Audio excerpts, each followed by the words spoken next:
Baseco ay isang lugar sa Maynila na sumasalamin sa kalagayan ng kahirapan.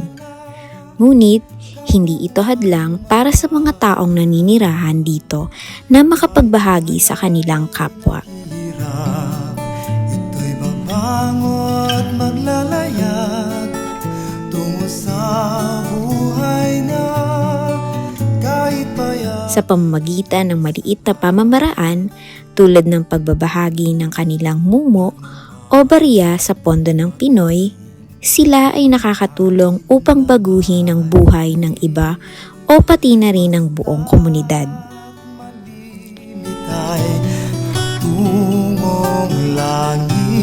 Isang inspirasyon sa iba ang kwento ni Aling Marilyn Requina, isang coordinator ng Pondo ng Pinoy sa Baseco Parish. Pusong may pag-ibig, may pangarap na sasapit, at ang tanging niyang sandigan ay ang Diyos at kapatid.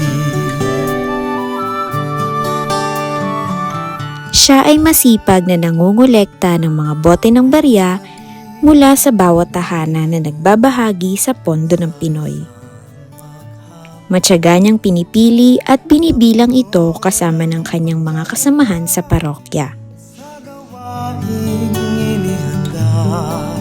Upang ng bayan ay magising at kalayaan ay kamtin, buhay ay giginhawa kung tulong-tulong lang pala. Ano man magaling kahit na maliit, basta't malimit ay patungong langit. Kahit ang isang pusit, ito ay may dating sa pusong may pag-ibig, may pangarap na sasapit, at ang tanging niyang sandigan ay ang Diyos at kapatid. Isang simula.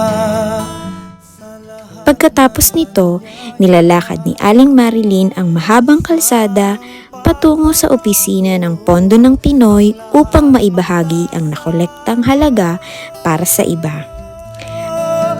Araw-araw nag-iipon ng isang munting baon ng pag-asa at ganap, kabuuang magaganap. Kahit baya'y naghirap, ito'y babangot maglalayag tungo sa buhay na kahit payak ay di salat. Ano man magaling kahit na maliit, basta't malimit. Ang kwentong ito ay isang inspirasyon na ang pagtulong sa kapwa ay hindi nangangailangan ng kapalit. Sa halip, ang Panginoon ang magbibigay ng biyaya at gantimpala sa mga kabutihan na ginagawa para sa kapwa. Ang pusong handang magbigay at tumulong sa kapwa ay ang tunay na batayan ng pagkayaman. Ay ang Diyos at